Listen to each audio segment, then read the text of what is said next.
15 seconds before it goes live.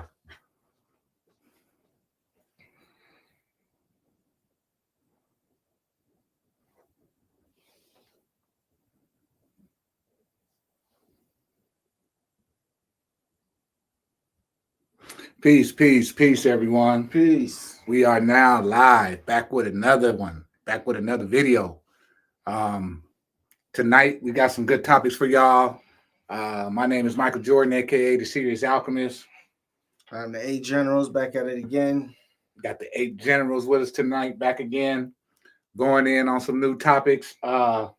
Tonight, we're going to talk about the Trey Reed autopsy, the first topic. The brother that got hung down in Mississippi, the autopsy came in and they found out that the brother had blunt force trauma to the back of the head. So it ain't no way he could have hung himself. You know what I mean? So they always come with this suicide, you know what I'm saying, narrative when it comes to us. You know what I mean? So truth is out now. The brother, ain't no way the brother could have hung himself with no blunt force trauma to the back of his head. Also, they said he had 2 broken arms. How in the hell are you going to hang yourself with 2 broken arms? You know what I mean? They say these things, like, I wonder what the reasoning is behind it at this point. Like, is it to avoid, I don't know, riots, or like what's It's the a point cover of up. giving up, or what's the point of covering it up? You know, to try to protect the people involved. You know what I'm saying? It's probably a whole system that goes up the whole chain. Yeah. I mean, you got the police department, you got the coroner's department, you got, I mean, the FBI. They all connected. All of them is corrupt. All of them is corrupt. Every system on the planet is corrupt. Every system on the planet is corrupt right now. So, you know, it's kind of messed up, but the fact is they ain't gonna get away with it anyway. You know what I mean? The Black Panthers, the new Black Panthers is running down there. You know what I mean? Shedding light on the case. They got independent people doing independent autopsies and independent research. You know what I'm saying? It's just a whole lot of stuff happening that didn't used to happen in the past. Right. So Black folks are starting to understand the playbook that they're running, and we doing our own research, and we you know what I'm saying, we hiring our own private investigators and stuff like that. Right. So we can get to the truth, so we can get some justice on the physical side, because justice is gonna come on the spiritual side regardless. But you know, a lot of people need that physical justice. Right. You know, that here and now, you know what I mean? So, which is understandable. Right. There's nothing wrong with that at all. Yeah, which is definitely understandable, but deserved. To know that we live under a system that's covering up murder, you know, that's covering up, you know, people being hung in 2025. You know what I mean? And then down in Mississippi, we already heard, like we talked about the song Strange Fruit. You know, we still got strange fruit. In 2025, we got strange.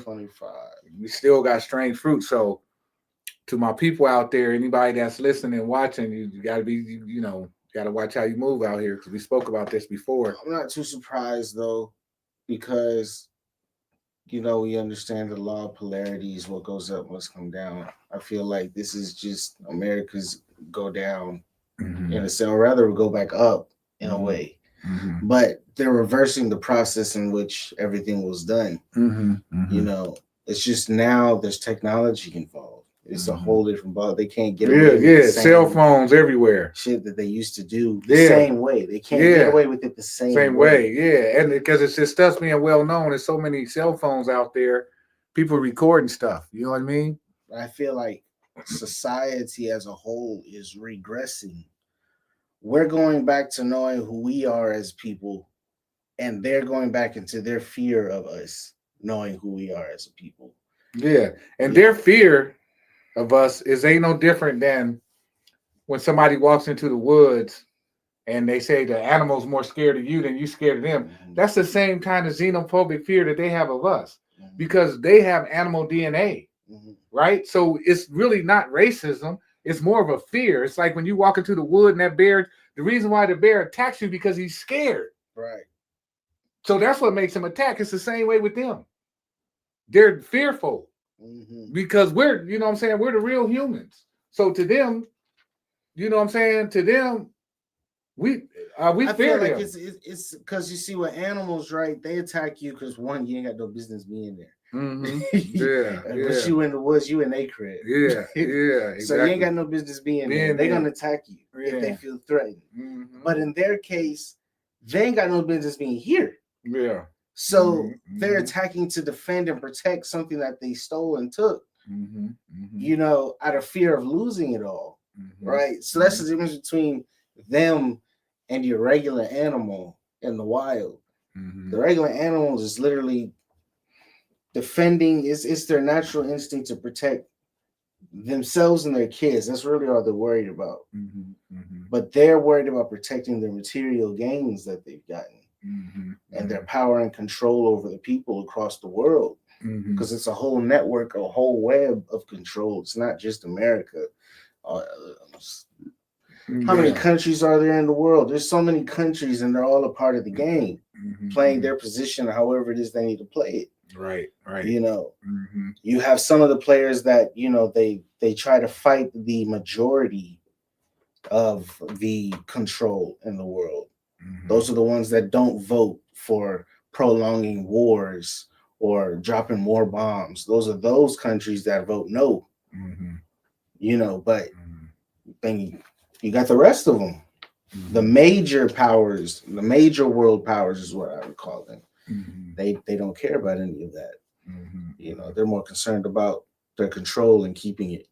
But the control is anytime you're trying to control. An illusion, though. That's the thing. It's an illusion. But that's the point. When I'm speaking this, you know, a lot of times the illusion goes over people's heads, so they don't see it as an illusion. They're seeing it as it's a legit system of control that they have to find their way to maneuver with, if that makes sense. When in actual, it's all mental. They don't have any control over you. But the control should be with the people. The power should always be with the people. The government should fear us, what we're doing, what we got going on. It shouldn't be the reverse, because it's always way more of us than them. Always. There shouldn't be any form of government, in my opinion, in the first place. It should be a form of community. Right, exactly. But I wouldn't call it a form of government. Every culture that we've seen, even ancient civilizations that had strict governments that this government is built up upon. Not the matriarch, but the patriarch, because that's what these governments are built off of. Yeah, patriarch. So the governments that model this system, like Rome, Greek, though that system, they all fail. You see what happens? The people rise up, kill the leaders, and then they go about their business. Somebody else comes in and rewrites everything. But Rome was kind of sick because they killed people for sport. They killed people for entertainment. You know, they put them in them coliseums. Yeah, but so did the Greeks. Yeah, but that's what I'm saying. That's a patriarchal system, right? That's what. So, because the original Romans and Greeks were black, right. They weren't with all that. Like that, right? There were the invaders that came in and started doing all that, right, killing in the coliseums and what are they called? For sport, Greco-Romans or something like that. They came along, you changed the whole narrative. They tried to wipe that history of the Black Romans away too. They have a history of going places, taking over, and trying to erase everything.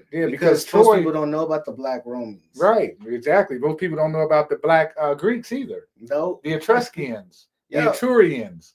They don't know about those people, but they existed. They cover it up. They wipe it over. They can't possibly let the world know that there were these warriors in this land and they were Black. And just over in Africa, but now over here in what we call Europe. And all the great architecture that you see back then was built by Black men and women. You know what I'm saying? All them cathedrals and all the what they call them big mansion type what they call them things they used to build back in the day. I'm trying to think of them. The marble statues. No, them big like castles. Them ancient castles they used to build. Man, it takes technology to build that kind of stuff. Everywhere, though. That's it takes technology to build that kind of stuff, man. That just lets you know how talented we were. You know what I mean? You know what I'm saying? How talented we was as a people. You know what I'm saying? So yeah. Oh yeah. Facts. And so and then next we're gonna talk about the thing we're gonna talk about is the supermoon tonight. Tonight is a supermoon. So if y'all get a chance, y'all get out there and check out that supermoon tonight. It's visible right now. You can look out your window and probably see it right now. You know what I'm saying? And it's only gonna get bigger as the night goes on. Yeah. And the energy is gonna be off the chain tonight. The energy is gonna be off the chain. So if you could get out there and do a ritual and use this energy to change and bring abundance in for you, or to bring in a better version of yourself, or to bring in more confidence, more courage, it's a great time to do that tonight. I found there's a benefit in just standing outside and looking at it. Yeah, and just taking in the energy. It brings in take off your clarity. shoes, take off your socks, and kind of ground in the earth. That's exactly what it is. And soak in that moon's energy. Yeah, definitely help. Definitely be doing that. And for anybody has ever made some moon water, you know what I'm saying? You take a clear glass, like one of them what they call those glasses that you buy at Walmart, and they got a top on them. It's like one of those little things. Mason jars, and you put some saran wrap over it, and you don't put the middle piece in. You just put the top to screw it on, and you let it sit out in the moon and let it sit there overnight. And the moon will charge the water, and then you drink the water in the morning. It's called moon water, and it cleanses the body. It helps to cleanse the blood. Yeah, just set you a glass of water out there in the what you call it, in mason jar, without that little centerpiece in it. Put some, the foil, the clear foil over it. Plastic wrap. Saran wrap over it, and then seal it. Put it in the moon all night and drink it in the morning. Boy, you'll be charged up. You'll be charged up.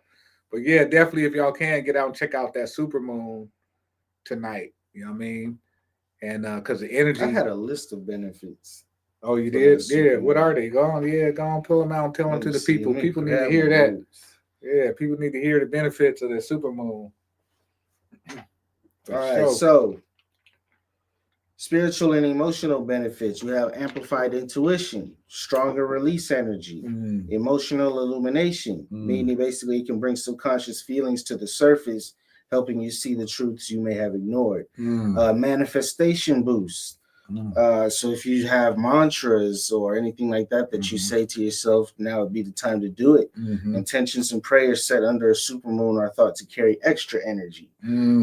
Deepened connection, rituals, meditation, or group ceremonies can become more potent when aligned with the supermoon. Then you have physical and natural benefits. The tidal energy. You got to remember the moon controls the tides. The waves, that's right. So the supermoon in the body and on the planet as well. Right. Because the body's 90% water. Right. So, yeah. Symbolically, this reminds us of our connection to water, emotions, and natural rhythms. This can be a reset for sleep cycles. Some people find the brightness of the moon resets their sleep-wake cycle or inspires night meditations. Seasonal awareness. Noticing a supermoon can help us slow down and connect to natural cycles, which can improve mental grounding. So not just physical, but also mental grounding. And then the personal growth benefits. Symbol of completion. The supermoon marks peak energy, making it a good time to celebrate wins or recognize personal growth. Heightened creativity. This happens to me a lot, especially on full moons. That's my time to record. Many artists, writers, and spiritual practitioners say they feel more inspired under a supermoon.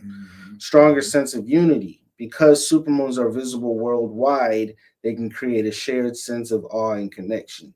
So just things to keep in mind. When you're looking up at a supermoon, there's somebody way on the other side of the planet seeing the same thing. Well, maybe not at the same time because of how sunlight works, but at some point they're gonna see it. So those are things to keep in mind. I'm not sure how long the supermoon is gonna last. I just know today was the start date for it. I think I'm not sure. It might be a few days. Think it's today. I'm not sure. That I got to look up. I'm not really sure on that. You know what I'm saying? Not really sure how long the supermoon is. But I know everybody should get out there and try to enjoy it and try to tap into that energy. You know what I'm saying? Because that energy is going to be fire tonight. And and then the next topic we're going to talk about is rituals. how to do rituals. And the rituals are pretty much easy. Rituals is just something that you do consistently. Like brushing your teeth every morning is a ritual. Every morning when you get up and brush your teeth, that's a ritual. You know what I'm saying? Anything you do to bring about a certain change, like, you know what I'm saying, you want to freshen your breath in the morning, you get up and you brush your teeth. That's a ritual. I have a ritual that I do. Like tonight, I'll probably do a ritual tonight. I'll do something simple like to produce courage. I might light some candles. About 12 o'clock tonight, sit out in my shed, light some candles. I set my intentions on being more confident and trying to be more confident in what I do. Trying to be more intentional and setting intentions and trying to figure out ways to manifest the things that I want to see come to fruition. You know what I mean? So tonight I'm definitely gonna be out in the shed tapping into that energy, to that supermoon. Doing a little ritual. Like I said, I had the candles burning. I have my incense going, and I'll have a candle in each corner, like for the east, west, north, and south. Mm-hmm. The blue, the yellow candle for the east, the red candle for the south, the blue candle for the west, and the green for the north. You know what I'm saying? So that's attuning my subconscious mind. So when you set things up symbolically in your little space, it tunes your subconscious mind to whatever it is you want to manifest or whatever you want to produce in your life. You know what I'm saying? So, little rituals can go do wonders in your life. Just go and practicing little rituals. Like I said, even if you just go out and take your shoes and socks off and put your feet in the grass and ground a little bit while you're watching or enjoying the energy from the moon. You know what I'm saying? Or meditate in the moon. You know what I mean? Go out in the moon and meditate. Close your eyes and see in your mind's eye what you want to see for what you want to manifest for yourself. Mm-hmm. You know what I mean? And so, things of that nature can really help. Did you had anything you wanted to ask, Ski? No, I think you hit everything on the head. Okay. But yeah, rituals tonight. If you could do a small ritual, I did have I wonder if I have it on here in this book. It may not be in this book. I take a spiritual bath tonight. I definitely need to take a spiritual bath. And for those of you who do take spiritual baths and are interested in taking spiritual baths, I'm gonna tell you a good one to take. Half a cup of sea salt, 3 caps of lemon juice, 3 caps of bleach, 3 caps of ammonia. Did I say half a cup of sea salt, 3 caps of lemon juice, 3 caps of bleach, 3 caps of ammonia, 3 caps of vinegar, and 3 caps of vinegar. Pour that in your bath water, right? Sit in there for like 15 minutes. You know what I'm saying? Put your head under there and everything. Close your eyes when you put your head under there, of course. But put your head under and everything. Sit in there for 15 minutes. That will clean your aura because your aura extends like 3 to 5 feet from the body. And when you do that, that keeps anything from happening to you because the stronger your aura is, the more power you have, the more power you're walking with. So a spiritual bath is definitely something y'all need to look into. You know what I'm saying? They definitely help. You know what I'm saying? Moving around on this planet Earth. You know what I'm saying? On Tiamat. Moving around on Queen Tiamat. You know what I'm saying? It definitely works. Are we starting the book study this week? That's what I was going to ask you. Wednesday, yeah. Wednesday at 7. Look out for the book study. We're going to be studying, what's the name of the book The again? Book of Enki. The Book of Enki. Who's the author of the book? You remember? But yeah, I can't remember the author. But you could just look up the Book of Enki and it'll come up. But we're going to be studying that every Wednesday at 7 p.m. So stay tuned for that. And if you're interested, just drop down in the description box. You're interested, and we'll send you a link when we get started. You know what I'm saying? Yeah. So so rituals and rituals is definitely some good rituals is definitely can help increase your power, increase whatever it is you want to increase in this time. So that's the last topic we have for tonight, but I do got a little video I want to play of Bobby. You know what I'm saying? I just pulled it out the archive and I want y'all to check this out. I don't know if very many people seen this, but check it out. You say, well, why wouldn't we tear down their own country? Well, this is the great mystery why other people can't get it and white folks can't get it. They're trying to tear down their own country for one reason is this here. They don't care because this country never was an independent country outside of Britain. It was an experiment. And because the experiment is now over, Britain is saying, annex this shit. You see what I'm saying? 86 this thing.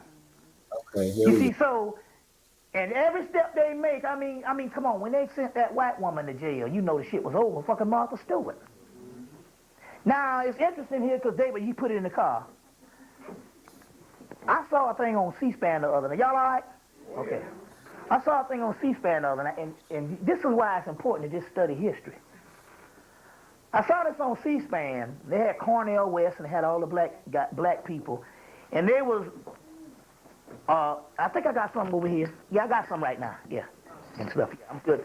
They had Cornel West and them, and they was sitting around, and they was giving praise to this white boy. And Cornel West said, look, I'm glad you was one of these white folks that didn't let your career eclipse your calling. You see what I'm saying? And eclipse your responsibility of doing what you got to do. And I think this white boy was from Yale. Anyway, they went into all this stuff on affirmative action, and they did all this stuff, and at the end, this white boy got up and started talking. Apparently, this white boy wrote a book, and the book is now, he just bought the book today. It's called When Affirmative Action Was White. And this is where history comes in. It's a book called When Affirmative Action Was White. And there are some things with history that just get past us, and we don't even, because we don't even operate on that level. Certain things that happen in history, because our memory is 2 days ago, we don't even consider things. White people will come up, and I've seen this before, they say, you niggas, you know, you don't want to do shit. You know, we built the country. My family came over. My family came over on the Mayflower. My family came over, immigrants and that Ellis Island bullshit, and they did all this, and we worked hard, and we pulled ourselves up by our bootstraps and all this kind of bullshit here. And the white boy made a point, and I never thought about this. America went into a depression in 1939. That means that all those so-called people that was in the country was broke. Square one. Everybody on the land was all broke. And we thought about this. How in the hell could you say you're going to pull yourself up by the bootstraps where in 1930s everybody was broke? It was the Great Depression. And the man goes in this thing and start talking about how from 1945 to the 1970s, America literally created a white middle class with affirmative action. And I thought about that. You got all these thousands of people that was broke, and we was all broke at the same time. How in the hell are these people, you would think that they had money since 1776 or 15-something, or how long these crackers been here, and the immigrants from the teens and the 30s or whatever. But America was a depression, and everybody was broke, and how the hell we end up being the only motherfuckers on the bottom? That's because he said that they created an affirmative action that made the white middle class. So in so many words, they're saying the white middle class need to shut the hell up because they literally made this shit out of thin air from the 1945 to the 1970s. And now they hollering at you talking about you need to do all this kind of shit and affirmative action is wrong. And that's exactly what happened. They created the shit. Because we'd have thought about this, it was the Depression. How the hell did these crackers get rich like this? You see what I'm saying? And so this guy got out this book. Now, what's the other book that you just brought? There's two things.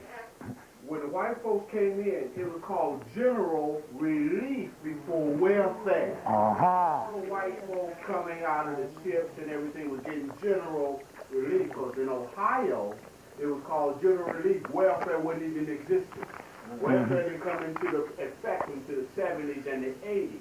They changed it to welfare. And the book that is out now, it just came out last year, it's called John Perkins' Confession of a Hitman. It tells you how the corporations went into these countries and plundered these countries and put them in debt. That is a book to get. It's called John Perkins' Confessions of a Hitman. Same thing they did with the Indians. Yeah, well, Confessions of an Economic Hitman. That's That's the destabilizing these countries. The other one is called When Affirmative Action Was White. And just showing you how this thing, how this thing goes. You see now, yeah, let me come on in. You know how it is. Yeah. Hey, okay. Oh, you can say what's wrong with it. Since when did that make an effect on something? You can be late. Damn. I can see if you was a white person coming in and say, we're not going to stay because we late.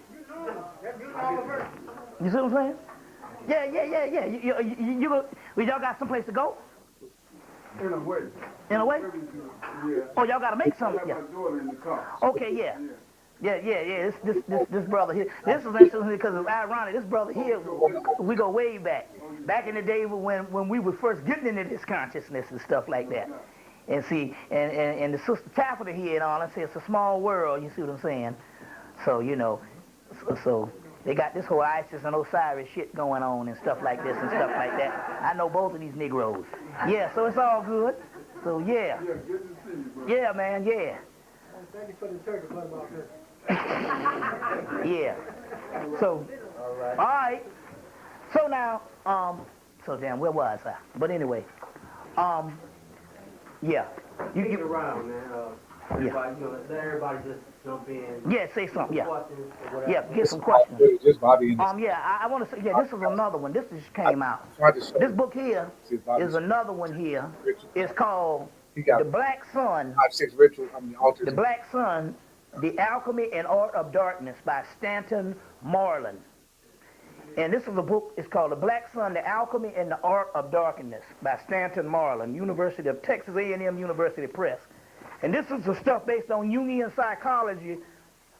And it's basically the same. Now, this is amazing because the Honorable Elijah Muhammad used to talk about the triple blackness of space. You see what I'm saying? And here it is, we talking about years later,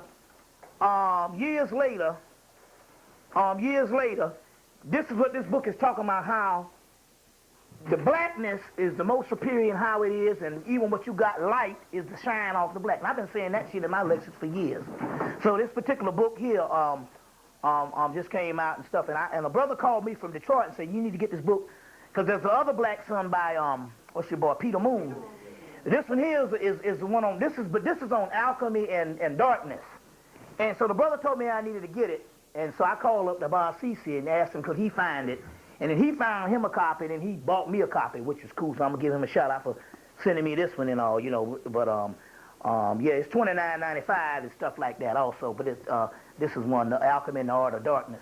But moving right along, I want to say this, though. Now, so they tearing down their own country. You see, everything that's going on, you see, from the 2,000 people, now remember now, the 2,000 people dying in Iraq. Well, first of all, they gave them a low number in the first place. Now, I traveled to Columbia, South Carolina in last summer of 2004, and I was doing a lecture down there, and it was a guy just got back from Iraq, and he was saying, I don't know what they're talking about. He said, they're giving you 1 and 2 people a damn day, and he said, man, he said he knew at least 15 to 16 people in his unit that was dying each day. So they said that it just got up to 2,000, but they gave them a low-ass number, and then the media started counting what they get, the number that they gave them from 2,000. But all honesty, this thing, man, is way it was 3,000. Hey, how you doing? Yeah, and yeah, this is my brother. He's a year older than me. He's a darker version than me. And you know, we used to look totally different and shit, you know, back in the day and all. But all of a sudden now, you know, we kind of so since the weight is on now, we kind of looking alike and shit and all, and the mannerism and stuff and all, yeah, and stuff. So that's you know, the mannerisms and things like that. Yeah, you know, we not, this, you know, I tell you, we had real wild shit going on, you know. When we was little, we used to pee in Mountain Dew bottles and give them to each other and shit. And shit like that. We do crazy shit like that and all, you know. And I remember there was we do all kind of crazy stuff like that, you know, pee in Mountain Dew bottles and give them to each other. And man, we had all kind of shit going on and stuff, insane stuff and all. And shit, you know, yeah.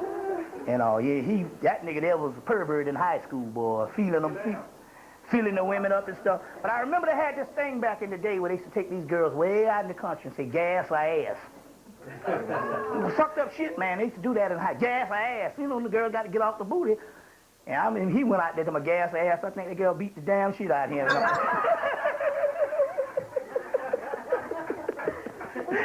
Shit, that nigga was doing 100 trying to get back. Anyway, it's some insane stuff, boy.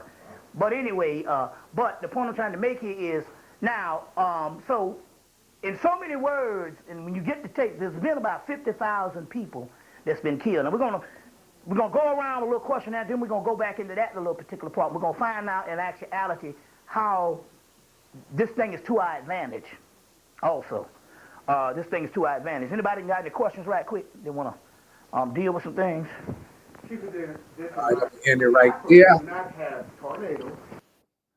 End it right there. You know what I'm saying? That's Bobby. That's a rare footage of Bobby, you know what I'm saying, in his house doing a lecture. You know what I'm saying? Bobby was different. Bobby used to let people come to his house. And I mean, I've been over there a couple times. Bobby had about 10 altars in his house. Statues everywhere. He had an altar to Pan that was off the chain. He had Pan, a big Pan, and he had an altar to Erzuli.